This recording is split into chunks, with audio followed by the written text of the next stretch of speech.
Tonight on Primetime Politics, hitting the picket lines. Shut it down! Shut it down! More than 120,000 federal government workers go on strike, with the Public Service Alliance of Canada walking off the job in offices across the country. But was this necessary? Why did the two sides fail to reach a tentative deal? Coming up, we'll speak with the PSAC President, Chris Aylward. Also, we continue to be very optimistic we're going to be able to see this resolved where it needs to at the bargaining table. Did the Trudeau Liberals drop the ball? Why, after nearly 2 years of negotiations, was no deal possible? We'll speak with the Treasury Board President, Mona Fortier. And how will this strike affect you? We'll discuss the impact. This is Primetime Politics.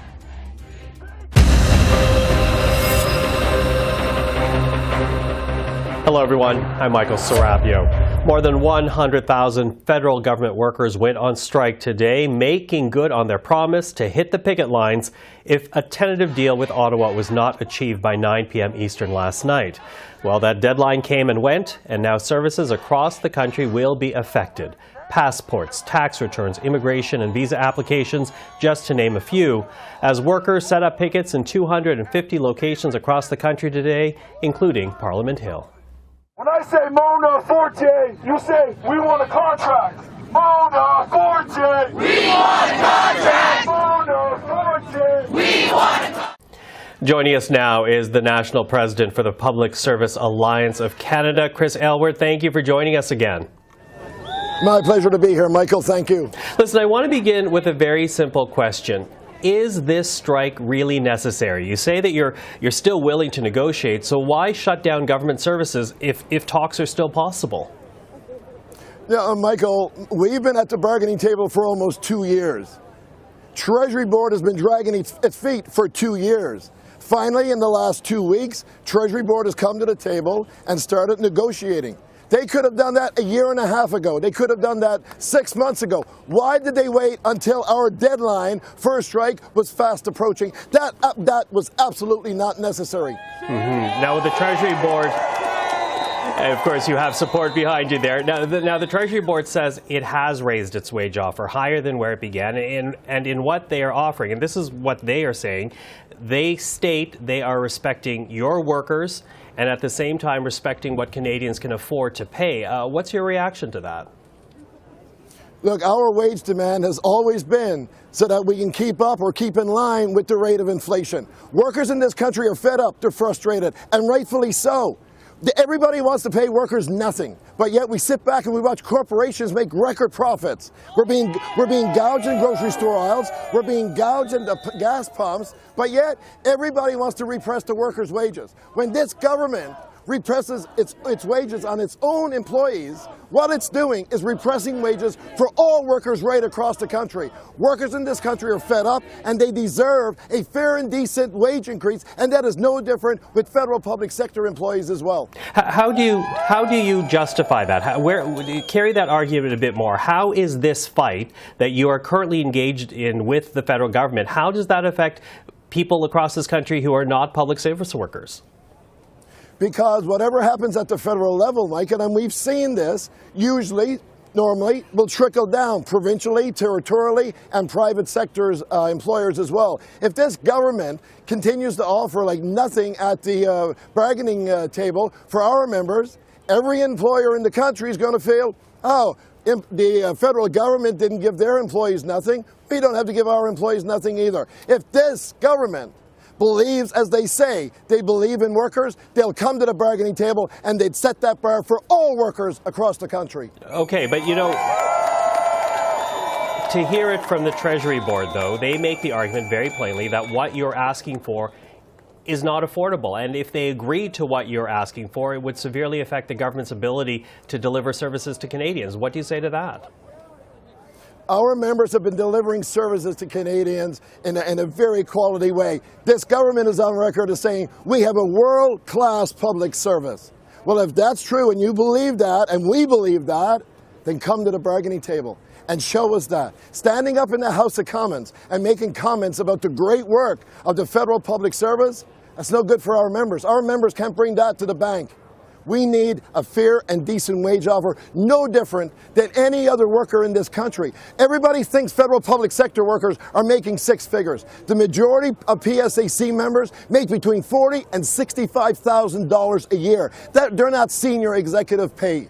And at $40,000 to $65,000 a year can hardly have another rollback hit, and that's what this government is proposing. And I've heard you use that number before, and I know you say it's the majority. What percentage of your workers are actually making that amount?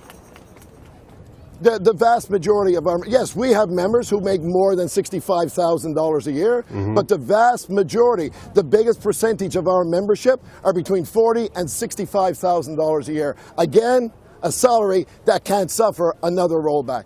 But you know, Canadians who hear this and might feel some sympathy, they're also facing some very severe disruptions now. How do you explain going on strike when the kinds of concessions that you're asking for, or at the very least the strike, will affect things like passport services, crossing at the border, immigration services, tax returns? How do you justify that to Canadians who are now wondering what this impact's going to be on them?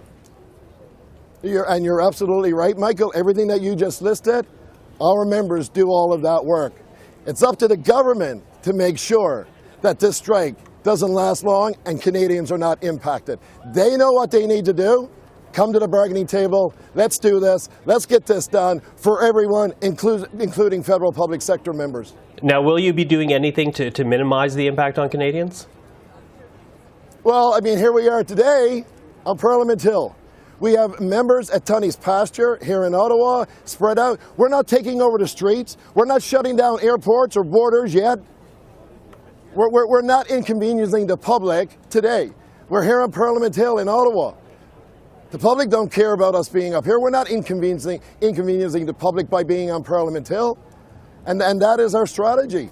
We have strategic picket lines right across the country. And as I said, we haven't, set up picket lines at airports or borders or anything like that to inconvenience the public. But the longer we're out, the public are going to see more and more inconvenience. We don't want to do that. It's up to this government how long this strike lasts. Now, we mentioned all those services. I'm wondering as well how your own members are feeling right now. Going on strike will also hurt their household incomes. A strike pay barely pays for food for a family in a single day. So how are your members feeling right now? Michael, why don't I ask that question to the members are here? The question is, how are you feeling today? How are you feeling today?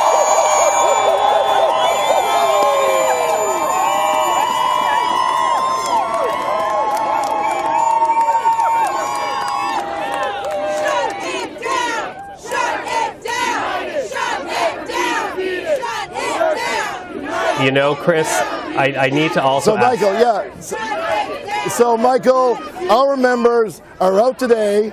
We don't want to be on strike, but we know this is the only tool we had left in our toolbox to basically get this government to come to the table with an offer that's fair and decent. We're continuing the discussions at the bargaining table. We're still hopeful. I mean, our goal from day one, even when we announced the strike results, we said from day one, our goal was to get to a tentative agreement. Our goal wasn't to go on strike. Nobody wants to be out here. Here we are. Now, I know there were a number of issues that were outstanding in terms of trying to come up with some type of tentative agreement. But given what we have just shared with each other right now, is it fair to say that this comes down to wages and money? Well, certainly, again, we didn't hide that fact. We said from day one, wages were the priority in this round of bargaining. In the economic context that we're in, everyone in this country is feeling the pinch. Federal public sector workers making $40,000 to $65,000 a year are no different. And again, we're fed up. We're watching mega corporations make record profits that they haven't seen in years, and yet nobody wants to pay workers. That doesn't compute. Something has to give there. And as a result, that's what you're seeing today. Workers are fed up, they're frustrated, and they're on strike. Listen, Chris, I know this is day one, but the NDP has already gone public. They say that they would never support back-to-work legislation. What do you say to any politician of any political stripe who might be thinking about that route as a possible solution to this? I would ask every member of Parliament in the House of Commons to support workers' right to strike and to vote against any back-to-work legislation if it's introduced. The good thing is we haven't heard that yet, and we're hoping that we're not going to hear that from this government. A government who's committed to bring in anti-scab legislation, we sure hope they're not going to pull the trigger on back-to-work legislation. Chris Aylward, thank you very much for the time. Thank you, Michael. Always a pleasure.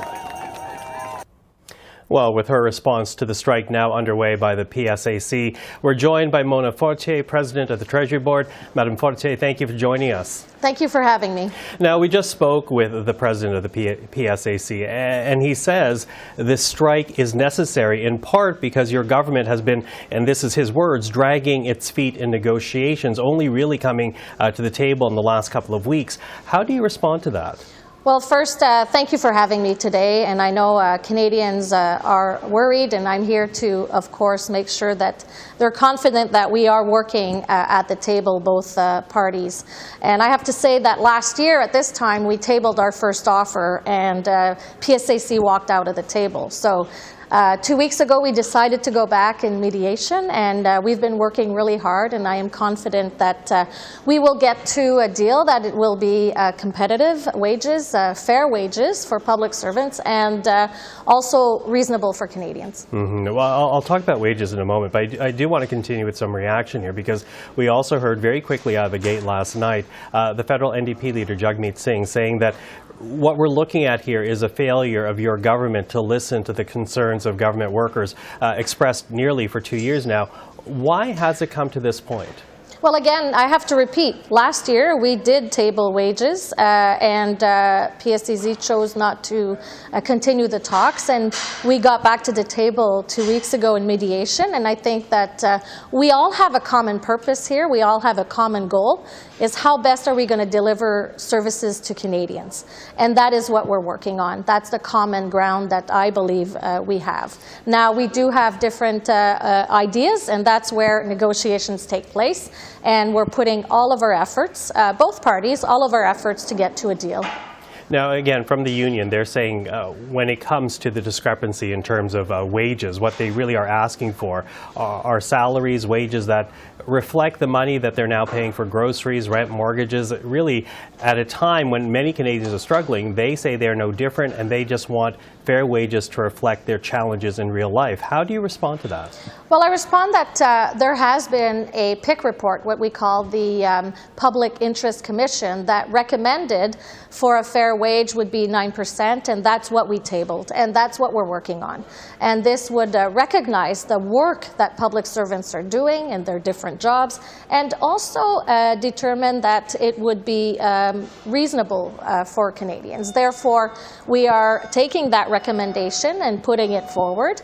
And I think that we have to be really confident that we are in a better space economically, as we see the Bank of Canada showing that inflation is going down and 3% looking out very soon. Therefore, we're looking also how those wages can come and continue to support Canadians. Mm-hmm.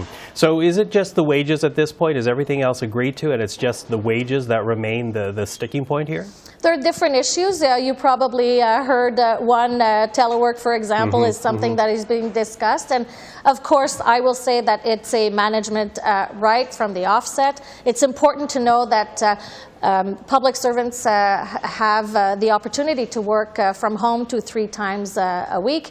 The fact that also we're looking at what's happening elsewhere, other jurisdictions, and we're following exactly what's happening across the country. And I think that, you know, telework is a good way to, of course, offer services to Canadians, but we need to make sure that hybrid model is also where people can work together at the same location and manage how best we can serve core services to Canadians. Core services. In the meantime, we do have roughly 100,000 people leaving the office, joining picket lines right now because of this strike. How will that affect Canadians? What will your government do to try to compensate for the slowdown in work? So right now, as you know, there are essential services that continue. For example, Child Canada benefit, veterans income supports, AI, all of those services will continue. Other services, of course, will be disrupted. It won't be business as usual. And we'll monitor, of course, how this affects Canadians. But the most important thing is I'm hoping that we can get a deal as soon as possible so we can get back to offering all services to Canadians and be back business as usual. A deal as soon as possible. I hear that. But of course, you also know right now, many are wondering very loudly if this government would use back-to-work legislation if this drags on, I guess, if you deem so, too long. So would your government, even though it talks about workers' rights and also bringing in anti-scab legislation, would your government bring back-to-work legislation as a possibility, or are you going to avoid that? I'm right now focusing, because we're at the table, to get a deal done at the table. That is where all of my energy is. Even the Prime Minister and I were discussing, and we're putting all of our efforts there, and that's what we'll be doing, negotiating at the table to get to the deal. Now, where are those negotiations? At this point, you say you're at the table, but are you going to go into the night? Is this something that will go on, or what are you looking at over the next few days? Well, we've been at the table for 2 weeks, and now, of course, respecting the fact that PSAC decided to go out and strike. The good news is they're still at the table, and we're there working very hard and from morning to night, and we will continue that pattern, hopefully, until we get a deal. Mona Fortier, it's been a busy day for you. I really appreciate the time. Thank you. Merci beaucoup. Thank you. The workers don't get respect. What do we do? Shut it down! If we don't get wages that keep up with the cost of living, what do we do? Shut it down! Shut it! Well, New Democrats were quick to criticize the federal government, as I said to Mona Fortier, accusing Liberals of dropping the ball after nearly 2 years of negotiations. With more on their thoughts, we're now joined by Alexandre Boulerice, Labour critic and the deputy leader for the NDP. Mr. Boulerice, thank you for joining us. My pleasure. Now, your party says the Liberals are the ones who essentially bear responsibility for this strike. Why do you say that? We say that because, you know, what is on the table right now is really unacceptable and not reasonable. If you look at the inflation and the high costs for everything, including grocery or housing, you know, the Liberals are asking the public servants to get to lose their power to buy necessities in life and to be poorer, in fact, because every year when you're below inflation, you get more poor than you were a little bit before, the year before. And we don't agree with that. I think we need to respect our public servants and public services and be competitive and attractive on the working market. And it's not the case with what the Liberals are offering. So I totally understand the union to be mad and say that our members deserve better, and think that they have a really good point. So right now, the government, the Treasury Board, is offering 9% across 3 years. The Labour Union, they are asking for, I believe, about 13.5 across that same time period. If you were in government then, if it were the NDP, would you just give that amount to the Public Service Alliance? Oh, you know, in a negotiation, both sides need to make compromise, and you don't get everything you ask at the beginning of the negotiation. I'm from the labor movement. I know that you know, on both sides you have to accept things that you were not ready at the beginning of the discussions. But it's how we do things in Canada, and I think that Liberals should respect that, and I think they need to increase a little bit, because, you know, at 3% per year, when the inflation rate is at 7 or 8%, this is not acceptable for, you know, it's tens of thousands of families that will be impacted by that. They have worked really hard in difficult conditions during the pandemic. I think they deserve better and more respect from the Liberals. So we encourage both parties to continue to negotiate and have a good deal for everyone. Yeah, you say 7-8%, but those are the numbers that we are looking at towards the end of the last year. We heard from Tiff Macklin yesterday, the Bank of Canada governor. He expects interest rates to be down around 3% by the end of this calendar year, down to 2% by the beginning of next. Is it fair then that the Treasury Board is saying, look, if you look at where this is headed, inflation will get more under control and more in line with what's being offered? But we want to be very clear about something, is that their collective agreement ended 2 years ago. So we have to take in consideration those 2 years where they didn't get any hike or increase in their revenue and salary. And those 3 years of the proposition on the table right now, the first 2 years are included in those 3 years. So we cannot just say, oh, it's going to be better next spring or next year, because we are looking in the past mostly right now. Well, you know, it was interesting to hear from the Treasury Board, because they make the argument that if they actually give unions what they want, that would actually end up having a negative effect on the kinds of services the government could deliver to Canadians. How do you respond to that? I would say quite the opposite, because the fact that they are not, the public servants' working conditions are not competitive on the market right now makes it very difficult to retain people at their jobs. And we see a big shift in employees. It has consequences on the quality of services that Canadians and citizens will receive. Let's get an example on EI. I was talking with president of a local union. The vast majority of her members are there since the last 18 months. So if you look at the training, formation, experience, the capacity to make the good decisions, it has already had an impact on the quality of services. So, you know, I'm not saying give everything that the union is asking for, but there's a real consequences on the citizens if their working conditions are not good enough and they have to train new employees all the time. Makes no sense. Mm-hmm. Now, it's already known that your party will never support back-to-work legislation if it should come to that. No one said that it will quite yet, but are you worried about that possibility? We are really worried, because we all know that back-to-work legislation, or even the threat or the possibility of a back-to-work legislation, make that the Treasury Board have no incentive to negotiate in good faith, because they can sit down and wait for the bill and wait for the back-to-work legislation, so it breaks the balance at the negotiation table. And we at the NDP, we believe in the rights, fundamental rights of workers, and also the freedom to exercise pressure tactics and to have a free negotiation process. And back-to-work legislation is always only on one side, and it's always against the workers. So we urge Liberals not to do it, and if they do it, we'll never vote in favor. Alexandre Boulerice, thank you very much for the time. Yeah, my pleasure. Now, we did invite the Conservatives to take part in today's discussion. We did not get a response to our request, but here is what we heard earlier today from Stephanie Kuzy, the Conservative Shadow Minister for the Treasury Board. The strike that we are witnessing here today is a complete result of the incompetence of the Prime Minister, Justin Trudeau, and his government. Canada is broken, and this is just simply another example. After 8 years of this Liberal government, public servants are also suffering with higher cost of living, higher inflation. Justin Trudeau has increased the public service budget by $21 billion, in addition to adding and spending $22 billion on outside consultants.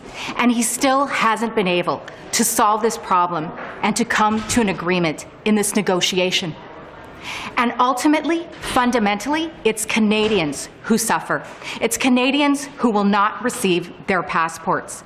It's Canadians' loved ones who will not have their immigration processes completed. And it's Canadians who will not receive their tax returns as a result of incompetence of this Liberal government. So we are calling on Justin Trudeau and the Liberal government to get their act together, to resolve this strike, to come to an agreement, because it is his incompetence that has brought us to this place and our public service to this place today. Now, before we end our program for this evening, let's take a look at some of the other stories that happened today. It begins with Martin Richard, who is stepping down as the interim Conflict of Interest and Ethics Commissioner after 3 weeks on the job. Opposition parties had condemned the appointment, given that she is the sister-in-law of Intergovernmental Affairs Minister Dominic LeBlanc. And yesterday, the House Ethics Committee voted to call both Richard and LeBlanc to testify. Richard will remain Senior General Counsel in the Commissioner's office. She has held that role since 2015. I continue to say and will always say that Canada is a reliable partner to NATO, a reliable partner around the world, and with our military investments, with the support we give to Canadians, we will continue to be doing that. The Prime Minister is facing new questions today on national defense. The Washington Post reporting he privately told NATO officials that Canada will never meet the alliance's spending target. The Post is citing a secret U.S. assessment that's part of a major online leak of classified material. The document also claims allies are disappointed and frustrated with Canada's military capacity. We need to prove that the agreement works, that there are small disputes, that we can get over them, that we can solve them. We need to show that we are committed to making this agreement work, so that when a new administration comes, or when it's time to renew CUSMA, the economic case has been made perfectly clear.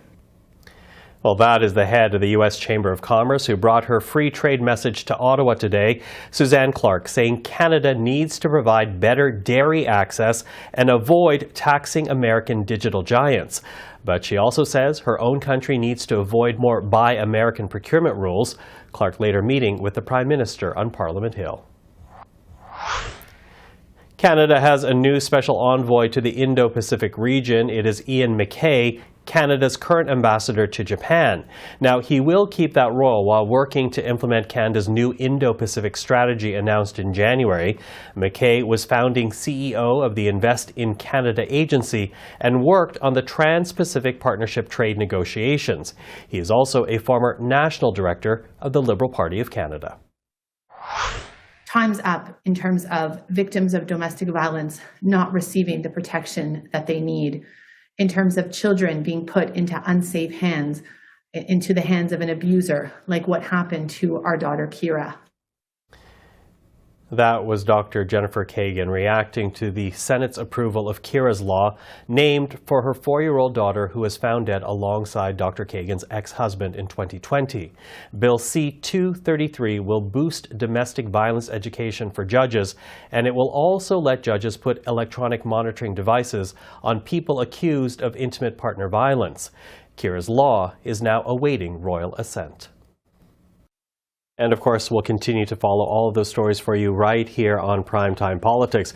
But that is our program for this evening. For everyone here at CPAC, thank you for watching.